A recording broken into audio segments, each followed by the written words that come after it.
The sun blazed high over Medina village, casting long shadows as a convoy of luxurious cars rumbled into the dusty streets. Children ran barefoot after the cars, pointing excitedly, while women peered from their doorways, whispering in hushed tones. No one in the village had ever seen such wealth displayed so boldly. The air crackled with curiosity. The convoy came to a stop in front of a small, modest house in the heart of the village. The house was old but well kept, its walls painted in a soft peach color, with a zinc roof that had rusted over time. The door creaked open slightly as villagers watched in anticipation. Then, from the most expensive car, a sleek black Rolls-Royce with golden rims, a woman stepped out. She was dressed in a golden lace gown that shimmered under the afternoon sun. Heavy jewelry adorned her neck and wrists, and her shoes, designer-made, clicked sharply against the dry earth. Her perfume, rich and intoxicating, filled the air around her. Madame Gold, a whisper ran through the crowd. Bola had returned. Inside the small house, Sade was peeling yam in the kitchen when she heard the commotion outside. She wiped her hands on her wrapper and stepped out to see what was happening. Her heart almost stopped. Standing there, like a queen among peasants, was Bola, her childhood best friend, the girl she had shared everything with until life had cruelly torn them apart. Sade let out a sharp gasp, pressing a hand to her chest. Bola? Her voice trembled. Bola turned towards her, and for the first time in 20 years their eyes met. For a moment time froze. Then, like a dam breaking, Sade ran toward Bola and embraced her tightly. "My sister," she cried, clutching her tightly. "Is this really you?" Bola's arms hesitated before slowly wrapping around Sade. She patted her back gently, a polite smile on her lips. "It's me, Sade." Tears pricked Sade's eyes as she pulled back slightly, still gripping Bola's hands. "Look at you. Ah, Madame Gold indeed. Who would have thought? The same Bola that left this village with only a wrapper and a few coins.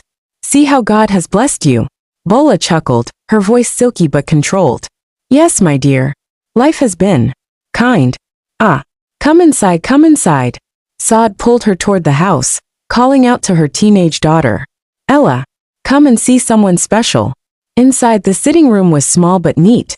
The wooden chairs were covered in bright fabric, and a small TV sat in the corner, playing a Nollywood movie on low volume. The scent of freshly cooked egusi soup lingered in the air. Ella, a girl of 16 with striking features and sharp eyes, appeared from the inner room, wiping her hands on a kitchen towel. "Yes, Mama?" Sade beamed. "Come and greet my sister, the one I always tell you stories about." Ella turned to the glamorous woman sitting in their home. She was stunned. Madame Gold was more beautiful than she had imagined. "Good afternoon, Ma." She curtsied respectfully. Bola looked at her with a soft smile. "So this is little Ella?" She turned to Sade. "She looks just like you." Sade laughed. "Ah, she tries. She's my only joy in this life." Ella quickly brought out a tray with 2 bottles of malt and a plate of chin-chin.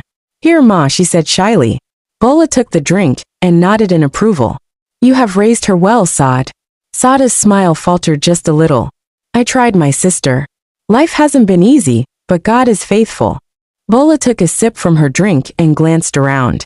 "So you still live in this house?" Sade stiffened slightly before forcing a smile. "Yes. It's small but it's home." Bola exhaled deeply, her eyes sweeping over the modest room. "You deserve more." Sade's hands clenched her wrapper. There it was. The subtle superiority.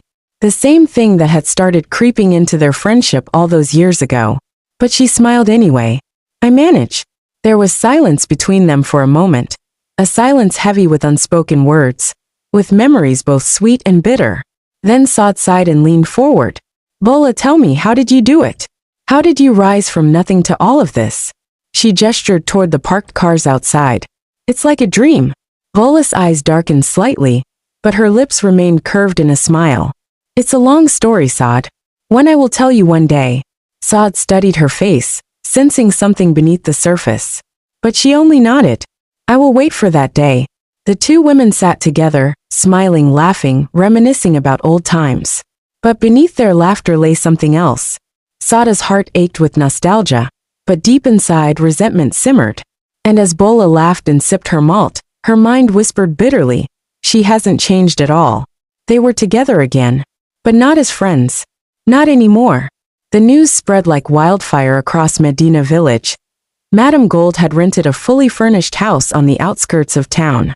It was a mansion compared to the mud brick homes that dotted the village. With its high fence, large compound, and tiled floors, it stood as a glaring contrast to the humble surroundings.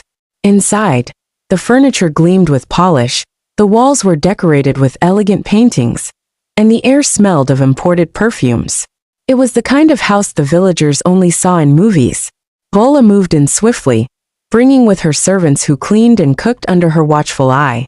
But despite her luxury, she did not isolate herself from the people. She played the role of the generous daughter of the land, blessing the villagers with money, food, and expensive gifts. Bags of rice, cartons of noodles, new wrappers for the women, and even cash for the men to support their businesses. The village worshipped her. But amidst all the celebration, there was one person Bola had her eyes on: Ella. Ella had become a frequent visitor to Madame Gold's new home. Every afternoon, she carried a covered tray of food, wrapped carefully in a thick cloth, and walked the short distance to the outskirts of the village. "Good afternoon, Ma," she would greet cheerfully as she stepped inside. Bola, always dressed in her elegant outfits, would receive her with a warm smile. "Ah, my beautiful Ella. Come in, my dear." Ella loved being in that house. It smelled different, expensive, like the kind of world she had only dreamt of. The carpets were soft under her feet, the chairs too comfortable to be real. Every time she visited, Bola treated her like royalty. "Sit, sit," Bola would say, setting a chilled bottle of juice before her. "How was your day?" Ella would talk excitedly about her life, about school, about how she sometimes wished for more. And Bola listened carefully, watching her, studying her. Each day, she tested her in small ways. "Ella, if someone gave you 1,000,000 naira, what would you do with it?" "I would take my mother out of that small house first." "Good girl," Bola would say with a knowing smile. Or, "Ella, if someone lies to you, do you forgive easily?" Ella would frown. "It depends. If it's small, I can forgive. But big lies? Never." Bola's smile would widen. Smart girl. After a week, Bola had seen all she needed to see. Ella was the perfect fit. It was time. It was a Sunday afternoon when Bola gathered the entire village in the central square. Tables were arranged, gifts were displayed, and the people of Medina village came out in their best clothes, eager for whatever riches their generous daughter had brought this time. Sade and James stood among them, proud that their childhood friend had returned in such a grand way. Ella sat beside her mother, her eyes shining with admiration as Bola stepped forward in a stunning blue lace gown. "My people," Bola called out, her voice carrying over the crowd. "It has been a joy to be back home after 20 years. You have welcomed me with love, and I have not forgotten my roots. Today, I give back to the land that made me." The villagers clapped and cheered. She began handing out money in envelopes, bags of rice, and expensive gifts. It was a celebration unlike any the village had seen before. The people danced, sang, and praised her name. But as the festivities continued, Bola pulled Sade and James aside. "I have a request," she said, her voice calm but firm. Sade looked at her curiously. "What is it?" Bola turned to Ella and smiled warmly. "Your daughter is too brilliant to remain in this village." James nodded in agreement. "She is very smart." Bola continued. "She deserves a better life. A better school. A future that is not limited to Medina village." She paused, letting her words sink in. "I want to take Ella to the city." Sade gasped. "The city?" "Yes," Bola said smoothly. "I will enroll her in the best school, give her the life she deserves. She will have the finest clothes, the best education, and a future filled with opportunities." James and Sade exchanged glances. They had always dreamed of a better life for Ella. They loved her deeply, but they knew that their small income could only do so much. "But, will she be safe?" Sade asked hesitantly. Bola placed a reassuring hand on her friend's shoulder. "Sade, she will be safer than ever. I will treat her like my own daughter. You will be proud of the woman she will become." Ella, who had been listening quietly, could not contain her excitement. "Mama, please. I want to go." Sade hesitated, but James nudged her gently. "This is a blessing, my wife." A long silence stretched between them before Sade sighed deeply. "All right, Bola. We trust you. Bola smiled victoriously. Good.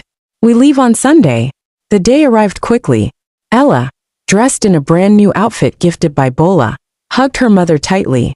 Tears streamed down Sade's face as she whispered, "Be good, my daughter." James patted her head, giving her his blessings. The villagers gathered to see them off, waving and wishing Ella well. As the luxurious convoy rolled away from Medina village, taking Ella toward an uncertain future, Sade wiped her tears and smiled. She believed her daughter was going to a better life. But deep inside, something about Bola's smile unsettled her, and she couldn't shake the feeling that this was the beginning of something much bigger than she had imagined. "We're almost home," Bola said with a smile, glancing at Ella. Ella nodded eagerly, her hands gripping the soft leather seats of the car. "I can't believe I'm really here." Bola chuckled. "This is just the beginning, my dear." When they arrived at Bola's mansion, Ella gasped. The house was massive, 3 floors high, painted a pristine white, with golden gates and marble pillars. The driveway was lined with expensive cars, and a large fountain stood in the center, water cascading down in an elegant display. Inside, the floors were polished like mirrors and chandeliers hung from the ceilings, casting warm golden light over the plush furniture. Ella was overwhelmed. "This is your home now," Bola said, leading her inside. "Come, let me show you your room." Ella's room was bigger than their entire house in the village. A large bed with silky sheets, a walk-in closet filled with beautiful clothes, and a private bathroom with a bathtub that looked like something from a fairy tale. Ella ran her fingers over the soft fabric of the dresses hanging in her closet. "Is this really for me?" she whispered in awe. Bola smiled, watching her closely. "Of course. You deserve nothing but the best." The first month passed like a dream. Bola took Ella shopping at the most expensive malls, dressed her in designer clothes, and introduced her to a lifestyle she never thought possible. She dined in 5-star restaurants, rode in luxurious cars, and slept in a bed that felt like clouds. Bola treated her like a princess. "You are special, Ella," Bola would say. "You were never meant for village life. You are meant for greatness." Ella believed every word. She adored Bola, admired her wealth, and felt like the luckiest girl alive. But then one evening things changed. Bola invited Ella to her private lounge, a beautifully decorated room with dim lighting, velvet chairs, and expensive wine bottles displayed in glass cases. Ella sat, sipping the fresh juice Bola had poured for her, when Bola finally leaned forward with a serious expression. "My dear, we need to talk." Ella set her glass down. "About what?" Bola's eyes softened, but her tone was firm. "About your future." Ella straightened, eager to listen. "I'm ready." Bola took a deep breath. "Ella, do you know how I became rich?" Ella blinked, confused. "You worked hard." Bola let out a small laugh. "Yes, in a way, but not in the way you think." She paused, choosing her words carefully. "The truth is, men, powerful, wealthy men, they are the reason I have everything." Ella frowned slightly. "I don't understand." Bola reached for her hand, squeezing it gently. "Ella, the world is not fair to women like us. Hard work alone will not give you this life. But knowing how to use what you have, that is the real secret." Ella swallowed, suddenly feeling uneasy. "What do you mean?" Bola leaned in closer. "I mean that beauty is power. And if you use it well, you can have anything you want." Ella's hands grew cold. "Are you saying?" Bola smiled knowingly. "Ella, I want you to be smart. I want you to be rich. I want you to have power. But to do that, you must be willing to step into the world of the elite. You must entertain men. Wealthy men." Ella felt her stomach tighten. "Are you saying I should sleep with men?" Bola sighed. "I know it sounds shocking, but it's not what you think. It's not about just any man. These are the most powerful men in the country. Businessmen, politicians, men who can change your life with a single phone call." She squeezed Ella's hand tighter. "They will worship you, spoil you, give you anything you desire. But you must be willing." Ella pulled her hand away, her heart racing. "But, I thought you brought me here for school?" Bola's face remained calm. "And you will go to school, my dear. But tell me, how many graduates do you know who live like this?" She gestured around the lavish room. "I'm giving you an opportunity most girls would kill for." Ella shook her head, her mind spinning. I don't know." Bola leaned back, watching her carefully. "Think about it. You don't have to decide now. But remember, wealth is a game. The sooner you learn the rules, the faster you win. Ella sat frozen, feeling as if her dream life had suddenly turned into something else. Something dangerous. Ella lay awake that night, staring at the ceiling of her luxurious bedroom. The soft hum of the air conditioner filled the room, but inside her chest, a storm raged. Bola's words played over and over in her mind. Wealth is a game. The sooner you learn the rules, the faster you win. Ella had admired Bola, trusted her, believed she was a savior who had come to change her life. But now she saw the truth. Bola wasn't just generous. She was dangerous. Ella wasn't foolish. She had seen how desperate women in the village had been for a better life. Some left and never returned, swallowed by the city's darkness. Was this what had happened to Bola? No. She would not become like them. But she also knew one thing. If she tried to resist openly, Bola would never let her go easily. She had seen the steel behind Bola's smiles, the way her eyes watched people like a hunter watching prey. If she wanted to escape, she had to play the game first. The next morning, Ella walked into Bola's study, where the older woman was sipping tea and reading a magazine. Bola raised an eyebrow. You look serious. Ella took a deep breath, forcing a nervous smile. I've thought about what you said. And you're right. Bola set down her tea, her eyes sharpening with interest. Go on. Ella hesitated, just enough to make it seem real. I came here for a better life and I trust you. If this is the way to succeed, then I'm willing to learn. Bola smiled approvingly. I knew you were smart, my dear. Ella swallowed the lump in her throat. But I don't want to go in unprepared. I mean, I've been a village girl all my life. I don't even know how to talk to rich men, dress properly, or behave like the women in your world. Bola nodded thoughtfully. That's true. Ella lowered her eyes. I want to upgrade myself first. Maybe learn how to speak well, dress elegantly, understand how to behave in high society. If I go in as I am, it'll embarrass you. Bola beamed, clearly pleased. You are thinking like a queen already. Ella forced a shy smile. But I'll need some money for that. Maybe new clothes, personal grooming, and some savings for when I start university. Bola laughed. Of course. You'll need to look the part.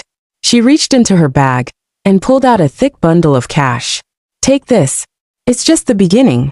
Ella took the money with a grateful expression, hiding the triumph bubbling in her chest. Over the next few weeks, Ella played the role of the obedient student. She allowed Bola to introduce her to expensive salons, high-end boutiques, and etiquette classes. She learned how to walk in heels, how to speak with confidence, how to smile without showing too much eagerness. But while Bola thought she was molding Ella into the perfect high-class escort, Ella was executing her own plan. She carefully saved every naira she got. Each time Bola gave her money for self-improvement, she spent the bare minimum and secretly stored the rest. She pretended to be excited about the luxurious life, but watched everything with calculating eyes. She paid attention to how Bola moved, how she talked about powerful men, how she controlled the people around her. She learned the rules of Bola's game, not to join in, but to beat her at it. One evening, as they sat in the grand living room watching a fashion show on TV, Bola turned to Ella and said, I think you're almost ready. Ella's heart pounded, but she kept her face neutral. Really? Bola smiled, sipping her wine. Yes. In a few days, I'll introduce you to your first mentor. A senator. He's very generous. Ella forced a soft giggle. Wow. That sounds exciting. Bola patted her hand. Don't be nervous. I'll be with you every step of the way. Ella nodded, pretending to look pleased. But inside, she knew she didn't have days anymore. She had to escape now. Ella lay awake that night, staring at the shadows dancing on the ceiling. She had to leave. Tonight. Bola was planning to introduce her to a senator in a few days, which meant time was running out.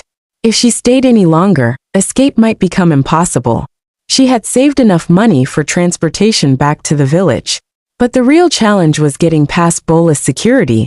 The mansion was always guarded, and Bola rarely allowed her to step out alone. Ella took a deep breath and moved quickly. She grabbed a small backpack and stuffed it with her savings, a bottle of water, and a simple dress to change into. The rest of the designer clothes were useless now. She couldn't afford to look like someone from a rich home. She needed to blend in. She cracked open her bedroom door and peeked down the hallway. Silence. Most of the house staff had retired for the night, and the security guards were probably stationed at the main gates. She tiptoed out, careful not to make a sound. Ella made it down the staircase, her heart pounding. She could see the main doors just ahead. If she could slip out and make it to the road, she could catch a taxi to the bus station. But just as she reached the door, a deep voice startled her. "Where do you think you're going?" Ella spun around to see one of Bola's guards, a tall, muscular man with a scar across his cheek. She swallowed hard, her mind racing. I just wanted some fresh air." The guard narrowed his eyes. "At midnight?" Ella forced a nervous smile. "Yes. Bola always says fresh air is good for the skin." The guard grunted, stepping closer. "Let me call her." No. If he called Bola, she was finished. Without thinking, Ella did something bold. She slammed her knee into his stomach and ran. The guard stumbled back, groaning in pain. Ella yanked the door open and sprinted into the night. She ran as fast as she could, her bare feet hitting the pavement. Behind her, she heard the guard shouting, "Stop her! She's running away!" Panic surged through her veins. She dashed into the street, looking for a way out. Up ahead, a motorcycle taxi Okada was parked by the roadside. Ella ran straight to the rider, panting, "Please, take me to the nearest bus station." The man hesitated. "Are you in trouble?" Ella glanced back and saw another guard rushing out of the gate. No time to explain. She pulled out a bundle of cash and shoved it into the rider's hands. "Please, just drive." That was all he needed. He revved the engine, and they sped off just as the guards reached the street. Ella clung tightly as the bike weaved through the streets, dodging cars and zooming past traffic lights. But the danger wasn't over yet. A black SUV roared behind them, its headlights flashing. Bola's men were chasing them. "Faster!" Ella shouted. The Okada rider nodded, gripping the handles tightly. "Hold on!" He swerved sharply into a narrow alley, narrowly missing a stack of crates. The SUV couldn't follow, but Ella knew they would find another way. "We need to lose them," she panted. "Do you know a shortcut to the bus station?" The rider grinned. "Leave it to me." He took a sharp turn down another road, speeding through the dimly lit streets. The city blurred past them in a mix of lights and shadows. Just when Ella thought they had escaped, another black car appeared ahead, blocking the road. Ella's heart dropped. They were trapped. The Okada skidded to a stop. The guards jumped out of the car, moving toward them. Ella's mind raced. She wasn't going back. She spotted a small drainage tunnel by the side of the road. It was tight, but she could squeeze through. She jumped off the bike and sprinted toward it. The guards shouted, running after her. She dropped to the ground, crawling into the tunnel. The space was damp, filled with trash, but she didn't care. She forced herself through, her hands scraping against the rough concrete. Behind her, the guards struggled to follow. The tunnel was too small for them to enter quickly. She crawled out the other side and stumbled onto another street, right in front of a bus heading to the outskirts. She waved frantically. "Wait, please." The conductor hesitated, then pulled her up. As the bus moved, she looked back one last time and saw the guards still stuck on the other side of the tunnel. She was free. Ella arrived at her village the next afternoon, exhausted and bruised. She had scratches on her arms from the tunnel, her dress was torn, and she had lost her shoes during the escape. But she was home. She saw her mother's house and ran straight to Sade. The moment her mother saw her, she gasped. "Ella, what happened? Where is Bola?" Ella collapsed into her mother's arms, breathing heavily. "She's not who we thought she was." James came out of the house alarmed. "Tell us everything." Ella nodded, her hands still shaking. She had made it out. But she knew Bola wouldn't let her go so easily. The small living room of Sade and James' modest home felt heavy with tension. Ella sat in the center, her face pale and bruised, her hands still trembling from the events of the previous night. Sade sat beside her, gripping her daughter's hands, while James stood by the window, arms crossed, his face dark with anger. "Ella, my child," Sade whispered, her voice breaking. "Tell us everything." Ella took a deep breath. "Mama, Bola. Bola isn't the woman we thought she was." She then recounted everything. How Bola pampered her, how she gained her trust, and how she finally revealed her true plan, to turn her into a high-class escort. Sade gasped, covering her mouth in horror. James' hands clenched into fists. She called it a way to success, Ella continued bitterly. She said rich men would take care of me, that I'd never have to struggle in life. But I knew what she was doing. I knew she wanted to trap me. So I played along. I pretended to accept it, took her money, and saved every bit I could. Then last night I escaped. Tears streamed down Sade's cheeks. Oh my God. Oh my God. James' deep voice was sharp with rage. That woman is evil. And to think we let her take our daughter. Sade suddenly shook her head violently, standing up. No. It's my fault. It's all my fault. Ella and James exchanged confused looks. What do you mean?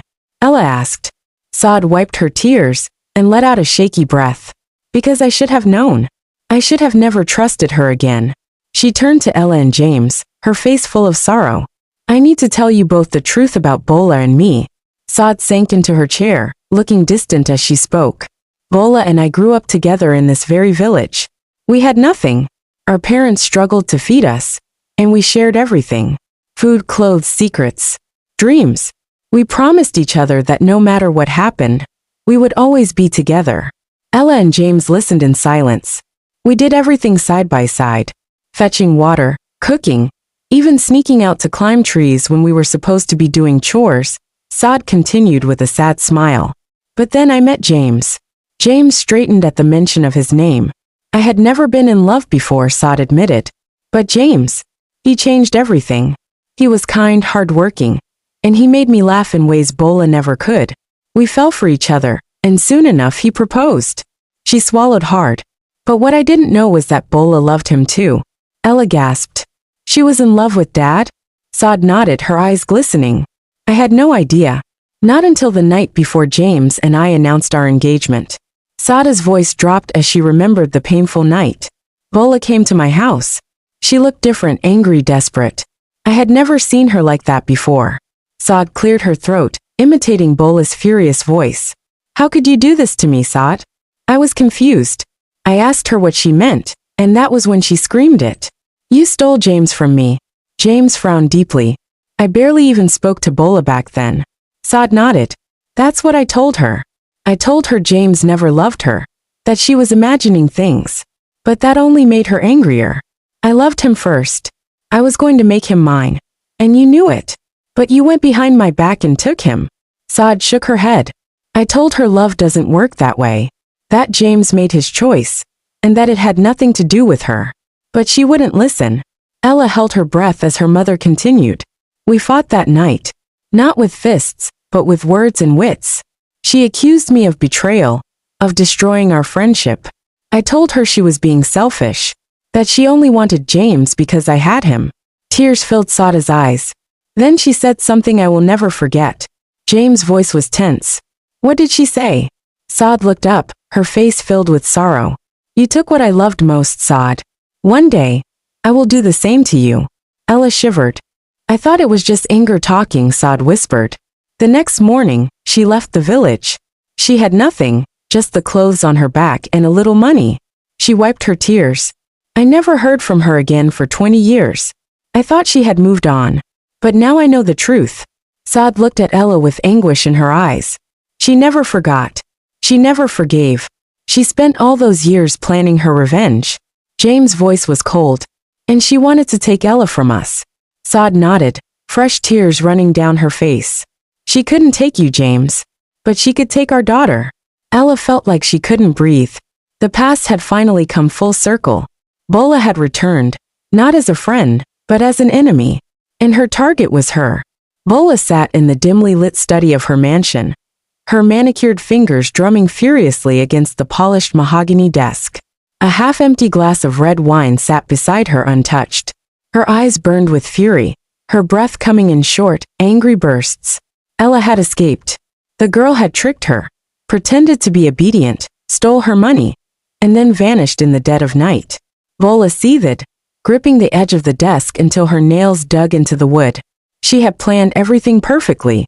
She had spent 20 years preparing for her revenge, carefully crafting the moment she would crush Sade's happiness.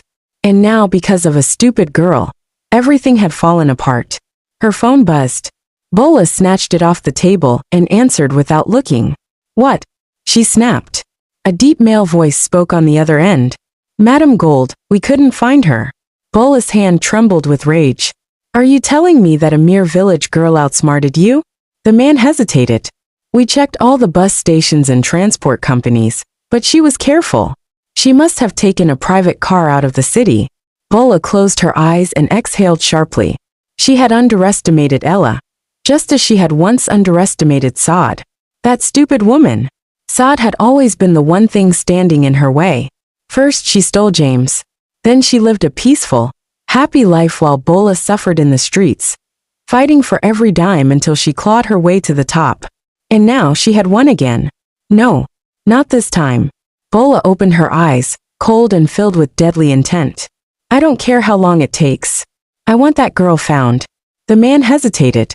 "Madam, the village is small. If we send people there now, it will attract too much attention." Bola gritted her teeth. He was right. The villagers had already celebrated her generosity, calling her a blessing. If she stormed in now looking for Ella, it would raise suspicions. She needed another plan, one that wouldn't just bring Ella back, but would make her pay. Bola's lips curled into a slow, wicked smile. If Ella wanted to run back to her mother's arms, then maybe, just maybe, she would rip those arms away first. She picked up her wine glass, swirled it lazily and whispered to herself, "You will suffer, little girl." She took a slow sip. "And when I'm done with you, Sade will know what it feels like to lose everything." James stood in the center of the village square, his face tense with determination. The sun had begun its slow descent, casting long shadows over the gathered villagers. Murmurs rippled through the crowd as men and women exchanged uncertain glances. "I am telling you," James said firmly, his voice carrying over the restless gathering. "Bola is coming back. And she's not coming for a friendly visit." An old man with a gray beard, Elder Musa, scoffed. "James, you want us to believe that the same woman who gifted us money and food just a few weeks ago is now planning to harm your daughter?" "She is not who you think she is," James insisted. "She has a grudge against my wife, Sade. And now, because Ella escaped her clutches, she will retaliate."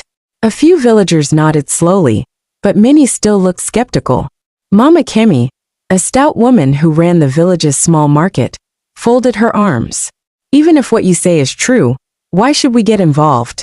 This is a family matter." James took a deep breath. "Because if she succeeds, it won't stop with us. Today she comes for my daughter. Tomorrow, she will come for someone else's child. Power like hers is dangerous. And people like her don't stop until they have destroyed everything in their path." A hush fell over the crowd. They had heard stories of city people who abused their power. Could Bola be one of them? Then Chief Okonkwo, the village head, spoke. "What do you propose we do?" James' eyes darkened. "We set a trap." Over the next 2 days, James and a group of trusted villagers devised a plan. Ella would remain in the village, going about her daily activities as though nothing had happened. But in secret, a group of men would take turns watching over her. Meanwhile, others kept an eye on the main entrance of the village, waiting for any suspicious visitors. Sade remained restless, constantly checking on Ella. "I don't like this," she told James. "We are risking her safety." James held her hands. "Trust me, Sade. The only way to stop Bola is to expose her."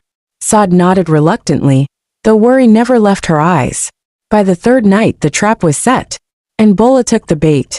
It was just past midnight when the first sign of trouble appeared. A black SUV, its headlights dimmed, rolled quietly into the village outskirts. The villagers hidden in the shadows exchanged glances. It was time.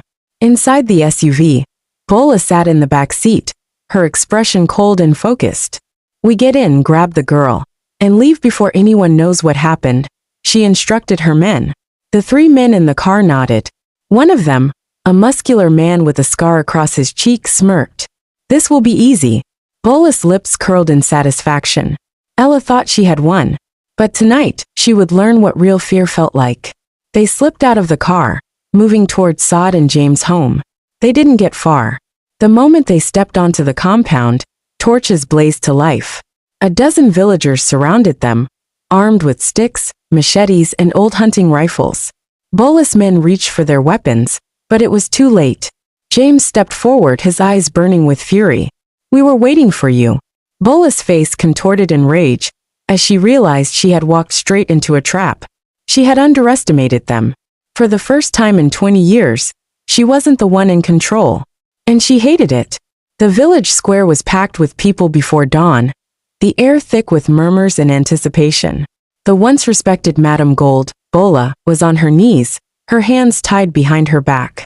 Her 3 henchmen, bruised and defeated, sat beside her under the watchful eyes of armed villagers.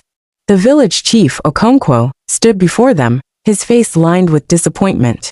"You came into our village pretending to be a friend, pretending to be a savior," he said coldly. "But all you wanted was revenge." Bola said nothing. Her once perfect face was smeared with dust, but her glare remained defiant. James placed a protective hand on Ella's shoulder, whispering, "It's over now."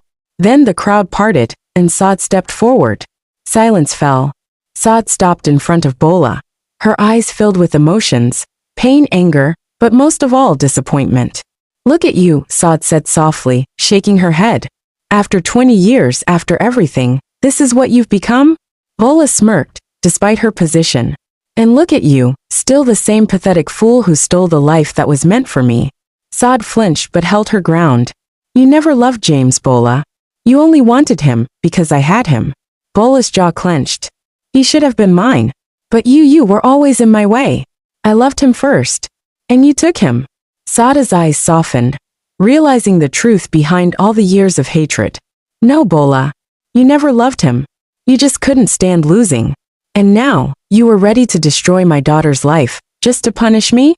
Bola let out a bitter laugh. "And I would have succeeded if that stupid girl hadn't outsmarted me." She turned to Ella, her eyes dark with hatred. "You're just like your mother, ungrateful and lucky." James stepped forward in rage, but Sade stopped him with a raised hand. She knelt down to Bola's level, their faces inches apart. "I pity you, Bola," she whispered. "You've had 20 years to move on, to build a good life. But instead, you let hate consume you." Bola's face twisted with rage. "Shut up." Sade didn't flinch. "I forgive you, Bola. Not because you deserve it, but because I refuse to carry the same bitterness you do." Bola's eyes widened in shock. She opened her mouth to speak, but no words came. Sade stood up, took a deep breath, and turned away. Bola finally screamed after her. "I don't need your pity. I don't need your forgiveness. I will never regret what I did." But for the first time her voice shook. As the sun began to rise, police officers arrived from the nearby town. The villagers handed over Bola and her men. Chief Okonkwo sighed. "She will answer for her crimes in the city." Bola was dragged to the police truck, her once powerful presence now reduced to nothing. She thrashed, cursed, but no one listened. As the truck drove away, Sade exhaled deeply, finally letting go of the years of pain. Ella hugged her tightly. "It's over, Mama." James wrapped his arms around them both. "And we will never let anyone come between us again." As the villagers celebrated their victory, Sade felt something lift off her chest. 20 years of pain, finally put to rest. And for the first time in years, she smiled without regret. The end.